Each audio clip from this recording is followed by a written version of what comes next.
What up, y'all? I know not everyone feels like listening to a 40+ minute poll plans video for the month, so I broke it up to abbreviate my thoughts in a more easily digestible way. I know half of y'all, though, ain't subscribed, so go ahead and do that. Like the video, leave a comment with what you think about the upcoming content and your plans as well. And if you want to see the whole video, I'll be providing a link to that as well. Check that out for sure.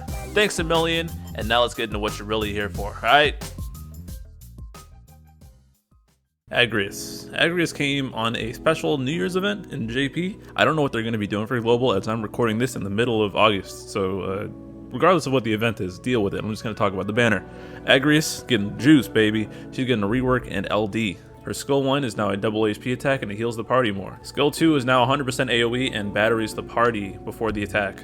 As for her LD, it's really loaded. Party battery, and then it's a triple HP attack that refunds in the middle, split damage, and it gives her a bunch of new stuff. Stats people actually care about from the overhead are Brave damage up 20% and Brave gain up 20%. This is the exact same as Porum. She also gets 60% attack up on her limit breaks, so this puts her firmly into the spot of, I think it's like the 80-90 decent attack boost range. Additionally, her LD recovers a use of both skills, so Agrias can now become a skill spammer, which is pretty hilarious to think about how she used to play, which is just slowly crawling along with her HP plus. Gets a one-time use of a Brave plus that drops a stun debuff on all enemies, and it's Brave damage up 20% and HP damage up 10%, and it lasts until the enemy goes, obviously, but they're stunned. So while she doesn't have HP damage up as an aura, she does have a little bit more Brave damage up and slight HP damage up on this debuff, which can be nice. Her HP attack gets improved as well to battery the party, but I don't think there's ever really a reason to press this. You're more incentivized to just spam skills. I think I said incentivized wrong. Incentivized? Whatever, I'm leaving that in. And provided that you LD board Agrias, she actually starts with this Brave plus ready to go from the battle. So you don't need to use LD to get this going. So that means starting one and then 3 uses of LD, you have 4 uses of the special Brave plus to stun the enemy on demand whenever you want it.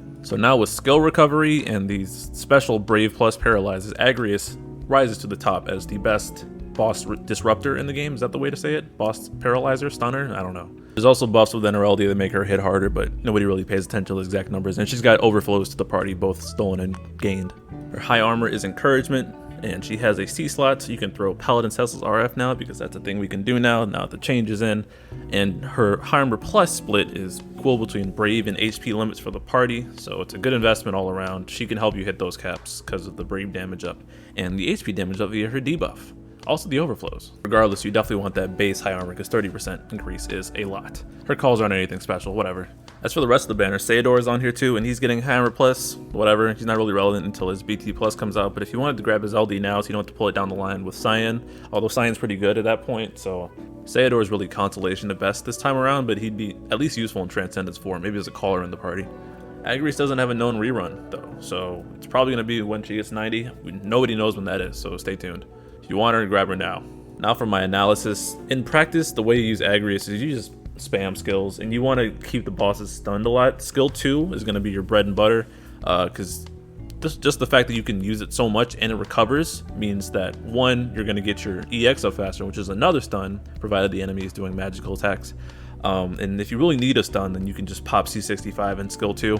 You got another guaranteed via Brave plus. So Agrias is constantly pumping out the stuns, and she's keeping bosses locked down. Although it's not consistent outside of her Brave plus and EX, but she is easily the best at shutting down bosses for a very long time, until Fang, I'd say, which is way out, not even remotely comparable. The Brave gain up aura makes her competitive with Porum in that aspect, although there's no smooth brain comparison to be made there.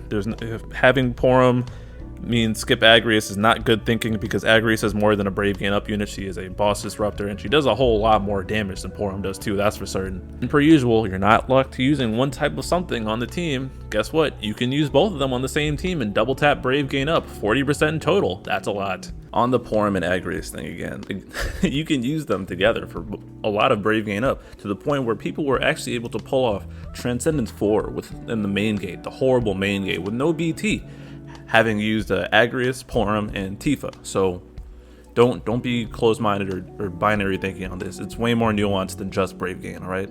But yeah, Agrias is really good at locking bosses down, and this is where she comes into play. She's got notorious use in 2 very stupid Lufenia plus stages, that being Kate Sith's Mission Dungeon and Shulk's Lufenia, where you could actually cheese a fight by using Agrias' continuous paralyzes, and that's, again, why she has some prominence over Porum in that regard. They're different units, people. They're not just Brave Gang units. Because Agrias can lock them down and prevent some boss warping shenanigans. It makes the fight a whole lot easier. I personally used her there and was very glad I had her, but I also used her outside of that too. Running her alongside batteries to boost them, like I ran her with Yuna a lot and I ran her with Warrior Light a lot, and it felt great. And while Agrias does do more damage, she unfortunately still doesn't hit very hard, and she relies herself a lot on battery.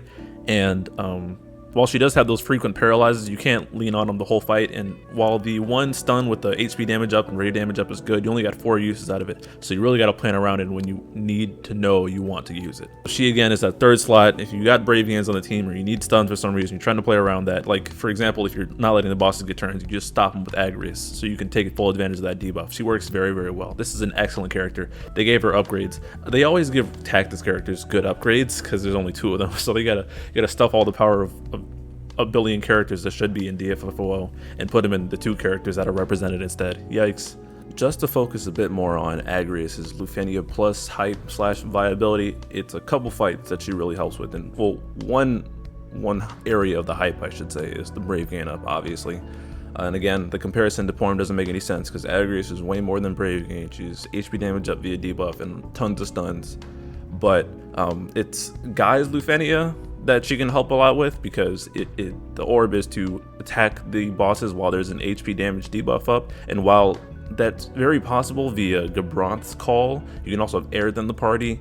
That Agrias main party can also function for the orb with that Brave plus stunned, because it's also got HP damage up attached, so she is a good option there. What else? She's also one of the known members of the Reigns Lufenia team that did it without Reigns. I think it was triple blue, triple blue, Agrias, Porum, Tifa, and again, you can use them together, double up on the Brave Gain up, and then smash through bosses and then launch with Tifa and that setup.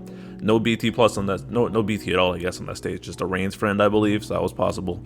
What was it? The Kate Sith Lufenia, where you could paralyze the boss to prevent it from summoning the ads back and cheese through the fight without having to deal with a lot of the mechanics, and then Shulk's Lufenia plus.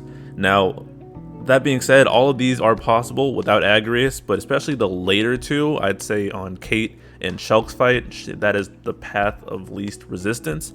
But again, it's also possible to do without them. So if you're on the fence about Agrias, you're not quite sure about her, again, these things are doable. I just wanted to put some of the Agrias is great and Lufenia plus hype into context, so you know exactly what people mean when they mention that. She can eat now off of triple fights just because she's got 100% AoE and she's got party heal. She's got pretty much all the goods, but she probably isn't going to be very well as the sole Aurabot, just because I think 80% attack it is, and I don't know the exact numbers, and 20% brave damage up isn't going to quite cut it, especially going forward in Lufenia plus. I used her on Transcendence 5 to stun the main boss, so it didn't blow me up and it worked very well. Outside of that, I kind of stopped using her. I don't know why specifically, but I kind of want to use her more in global because I got like a consistent 2 months out of her and then cycled around. But she's a fun unit to play, real good. As for the event, I don't know what it's going to be. Like I said, I'm recording this on August 14th. I don't know what it is. In JP, there was this Proto Lufenia plus, but not really, where we fought Shinryu again. And it was some New Year's celebration. I don't know what global's going to do with the Equinox and other garbage. So whatever around that. It was the same exact orb as the first initial Shinryu though, so not a hard fight at all. Just bring Warrior Lighting in and win. that's where my Warrior Light Agrias Yuna team started there. My plans are to get Agrias. Yuna is on her banner as well, so I'm probably gonna try throwing a bunch of tickets at Agrias to see what I can get. Hopefully I get Yuna's burst along the way somehow. If I haven't gotten her, this banner is before Yuffie actually, if we're going along in JP, but I don't know what GL's gonna do. So whenever this is released, I'm talking to my future self. Ignore the dates, just focus on the evaluation. But yeah, I really want Agrias. Sayador, consolation. If I get his LD there, nice. Otherwise, I might go for him on Science banner. If we do get a Shinryu fight, I don't even know I'm gonna run, bruh. I might do Yuna, Agrias, Porum, and go triple Brave Game mean for Yuna so I can get really high caps. That'd be funny. And that's it. Hope y'all enjoyed the clip and found it informative. I do try my best, generally.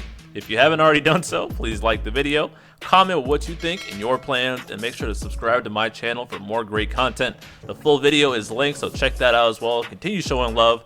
Good luck, everybody. Peace.